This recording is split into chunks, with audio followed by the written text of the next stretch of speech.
Hey everyone, it's Garrett of Oz. I literally just recorded half the video and realized I didn't hit record. Uh, it's August. I know we're a little behind, but I expected the move would. I did actually finish Emerald City of Oz, but I just did not have time before the move to actually do anything about it. So, we are going to discuss the Emerald City of Oz today. It's the last. It was the last book in Baum's contract with Riley and Britton. It was intended to be the grand finale for the series, and Baum really does throw everything out that he can. You have adventure, you have magic, you have humor, you have just about everything you've come to love about the Oz books, and you could very definitely make the argument that you could combine books 4, 5, and 6 into one very epic storyline. But even at that, if you wanted to still split 6 off to make its own individual story, it definitely still has enough there, where I don't think Dorothy and the Wizard or Road really do. So Emerald City of Oz opens up not in Oz, which has been the case really and truly for everything but book number 2. Everything but Land of Oz has opened up outside of Oz itself. And Dorothy, it opens with the gnomes. Not even with Dorothy, it opens with the gnomes. And the Gnome King is angry over the loss of his magic belt. And so, in his anger, he's decided he is going to invade Oz. But he knows that the gnomes are going to be pretty useless on land, so he gets his General Guff, to go find him some help. So Guff goes and first visits the Whimsies, who are these nasty little creatures who have small heads and have built papier-mâché heads over their own heads. Then he contacts the Growlywogs. The Growlywogs look like traditional Native Americans. More on that. And they agree to help. And then he goes to the Phanphasms. The Phanphasms actually resurface later in other forms of media, but not necessarily in the Oz books. But the Phanphasms are so horrible that not only do we not know what they look like because they're so magical and horrible they change constantly, but they really and truly decide, well, you know what, we're just going to go conquer Oz and tell the gnomes we're helping them, but really we're not going to help them. It's fantastic. So then they decide to build a giant tunnel and tunnel their way under Oz. That's storyline number 1. Storyline number 2 concerns our favorite little heroine, Dorothy. Dorothy, unfortunately, is in some trouble. Actually, not just Dorothy, but Uncle Henry, Aunt Em, and, of course, obviously Toto. Uncle Henry is broke. The bank is going to reclaim the farm. Aunt Em and Uncle Henry are going to go just out in the world and work, and Dorothy is going to be sent to a children's home. But then Dorothy goes, well, wait a minute, there's no point in this. I can just go to Oz and be a princess. Like, you know, that hadn't occurred to her yet. So she goes to Oz and asks Ozma if she will bring Aunt Em and Uncle Henry to live in Oz permanently. And of course Ozma does, because Dorothy is her best friend, and this would make Dorothy very happy. And it would prevent Aunt Em and Uncle Henry from ever having to, you know, work like that. So she brings Aunt Em and Uncle Henry to Oz. Aunt Em reacts not so well at first, particularly to the lion and to just about everything else. And by the end of the book, they both agree they really would just prefer to go be farmers in Oz, and that's precisely what they do. But before they get to do that, they get to go on a grand tour of Oz. Although this tour takes them down through Quadling Country and into the Winky Country. We do not reach Gillikin or Munchkin Country in either. In this book. And Baum really throws a whole lot out there. It's a little bit, to a degree, like he, like these were the things he just wanted to use up. So they first visit the college that the Wogglebug owns, or not owns, but runs. the Wogglebug shows them that here in Oz, you don't go to classes, you just take a pill. That way you can still learn all the things you need to learn, and you learn it through these magic pills, that way you can keep doing sports. Take from that what you will.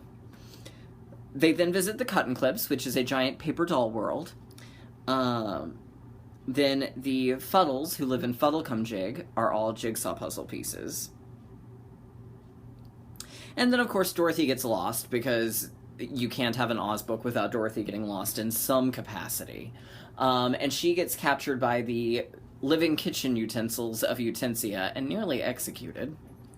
Then they come to Bunbury, Dorothy, Toto, and Billina, because Toto and Billina accompany her. And these people are all made out of pastry, and so is everything in this little village. And they get into some trouble there because everything is food. And then they leave and go to Bunnybury, which is a town of bunnies. And then they reconnect with everybody, and they go visit the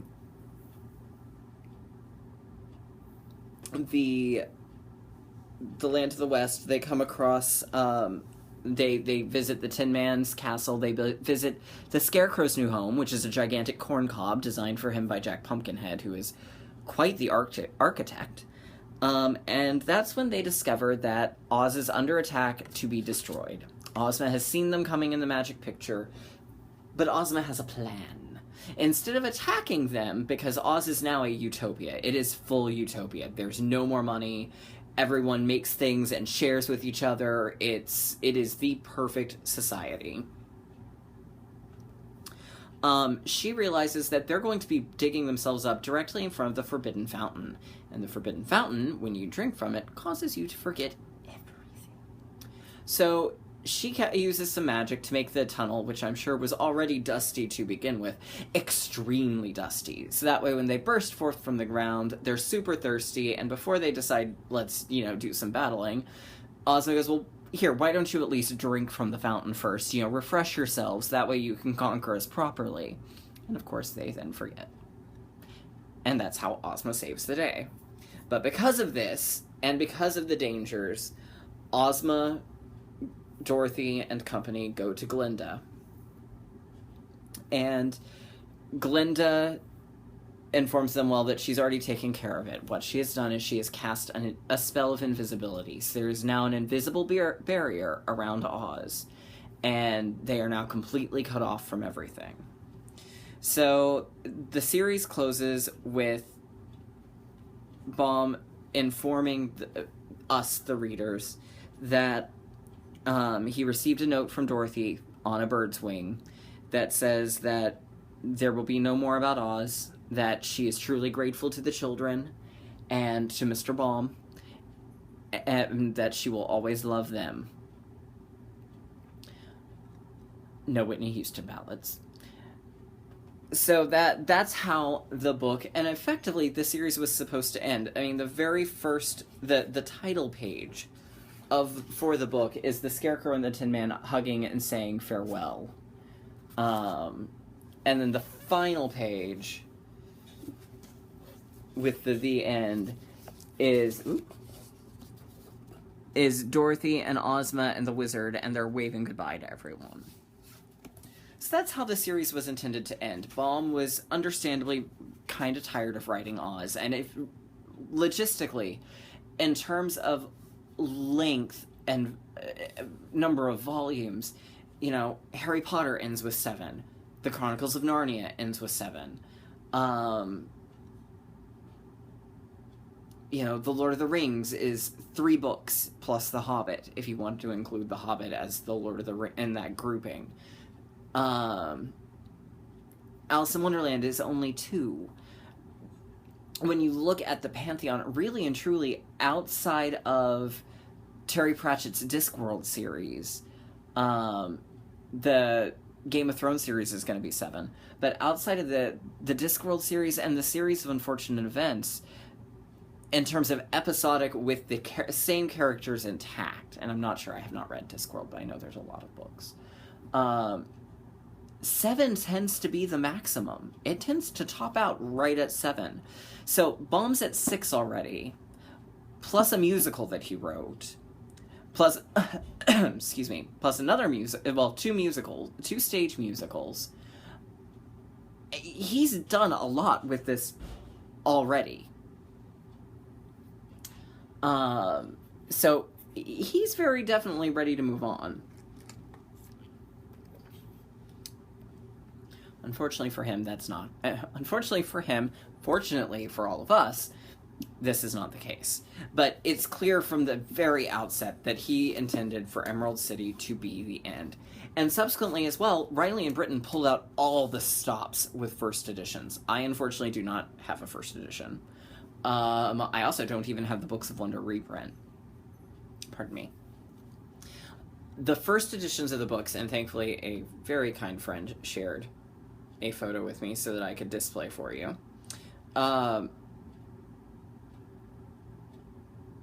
had this beautiful metallic green ink that was printed throughout the book. 16 color plates, metallic green ink out the wazoo. Later printings kept, even with the color plates, because the green was so expensive, just removed the green altogether, which causes some, well, you can see. The Books of Wonder reprint uses a gold-colored ink with green glitter, which does not have anything remotely close to the same effect. But it was a beautiful volume. It, much like Ozma of Oz, did get a revised cover, which is the one I have, with, again, sort of the slinky Ozma who never takes this pose. But it's meant to be attractive, and it is. It's also the one of only 2 that in the last little bit before the white editions did not receive redesigned dust jackets by Dick Martin or Roland Roycraft. So that's kind of an interesting little tidbit there. Overall, you see, like I said, you get resolution for a lot of the storylines that have already been created. Dorothy moves to Oz. I mean, that's really kind of where the series has been building to. The wizard also displays in this that he has some actual magical talent taught to him by Glinda so that he can be a truly self-respecting wizard. And it ends... It really is a very nice capstone. There are some problematic moments. You do see, unfortunately, the illustrations for the Growlywogs, which, to my way of thinking, and to several others, it seems like Growlywog is just a play on Gollywog. I had this pulled up, but then my phone decided to crash on me. So, just bear with me.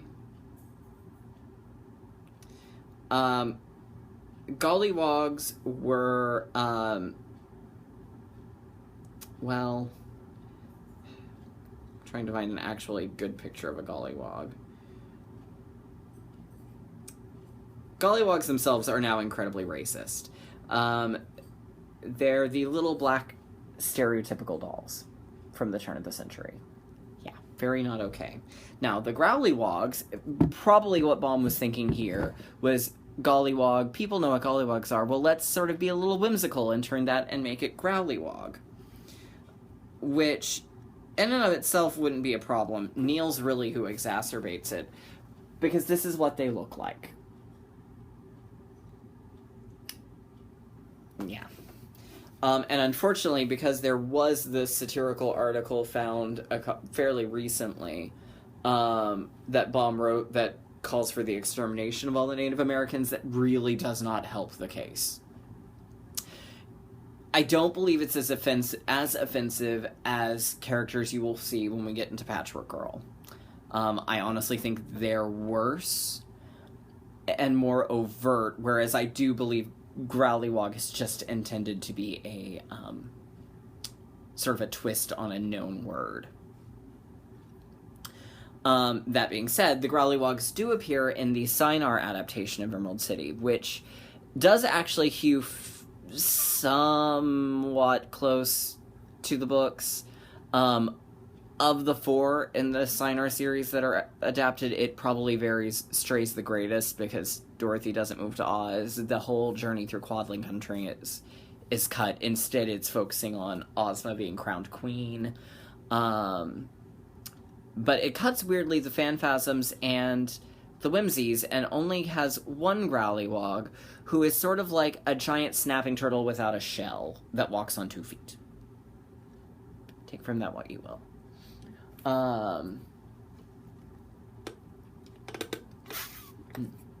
Sorry, we had Mexican food for lunch, so I'm super thirsty.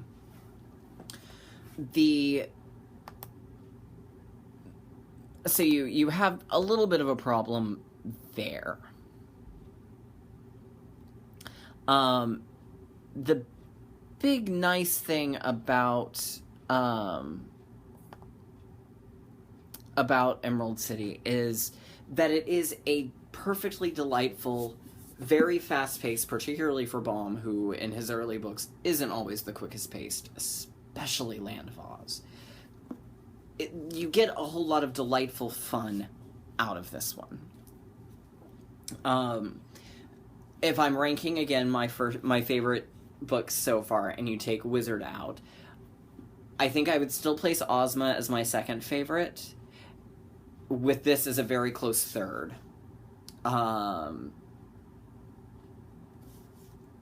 So that's kind of where we're at so far. I think that's kind of everything I had about Emerald City. Yeah,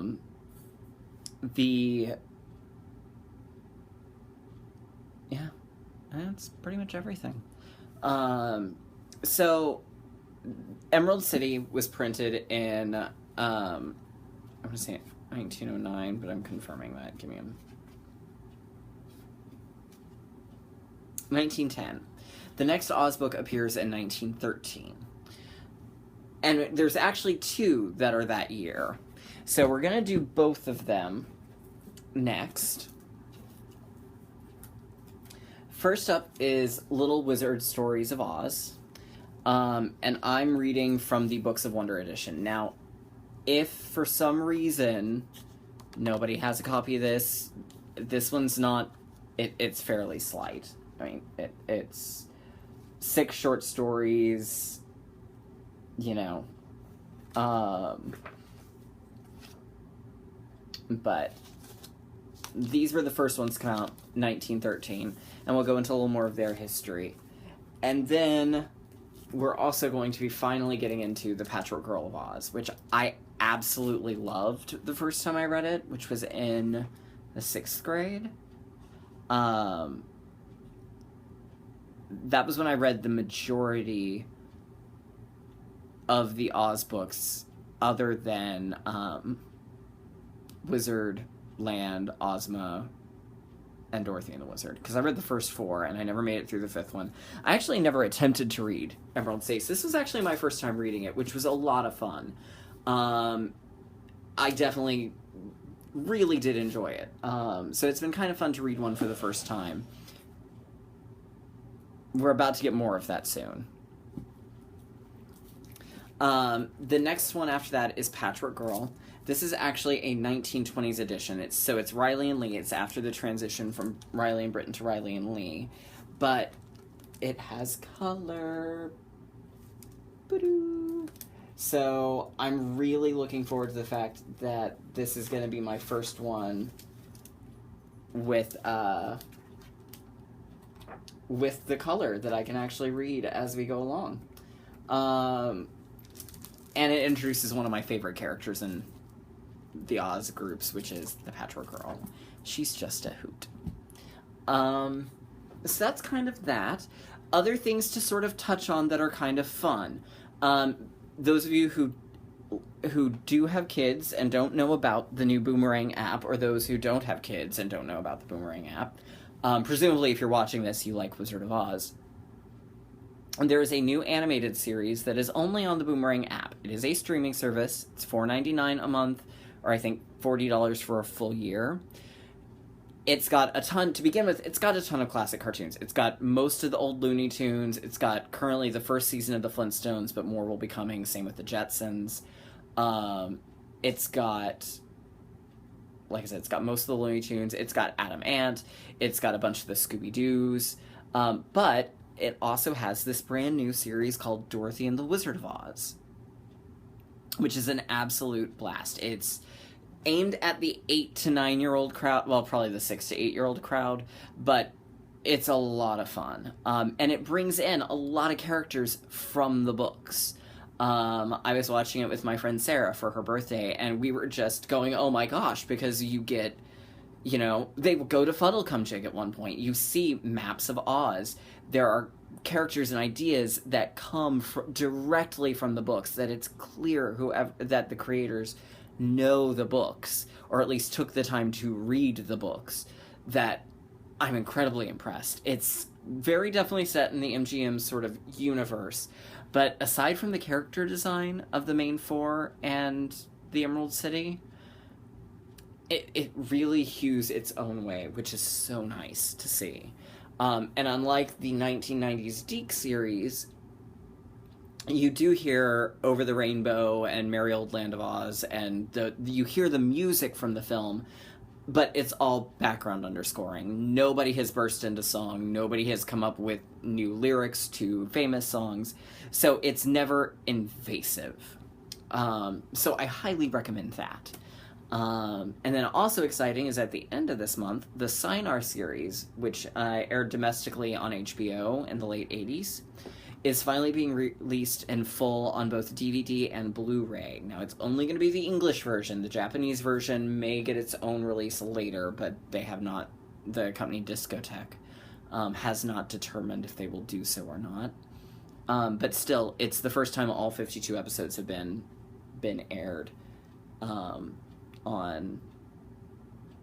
been available on home video in English.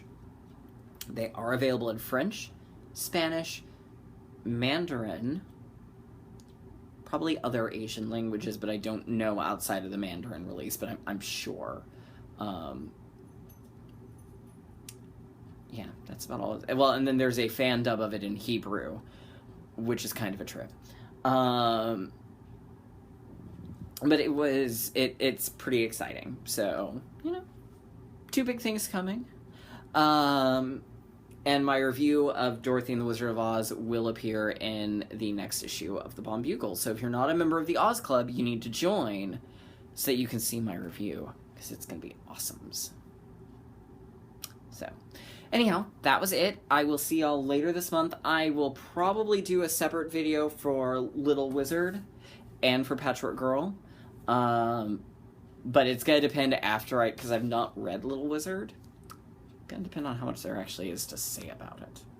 So, we shall see. Anyhow, I hope everyone does great, and I will see you all later.